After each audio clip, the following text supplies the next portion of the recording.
Hello guys, welcome to this channel. This video will show you how to share a link on Instagram. And the first thing that you have to do is you should prepare for the link that you want to share, okay? And then if you have prepared the link, you can open your Instagram and then you can tap the story, okay? Tap your story and you can click the camera and you can click this symbol and you have to click this icon.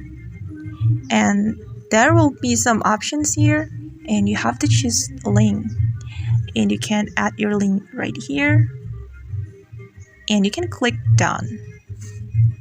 Okay, now you can share the link to the Instagram story and you have to click this icon and click share and click done. So now the link has been shared to your Instagram story and you can check it here. Okay, that's all the tutorial from me guys, and thanks for watching.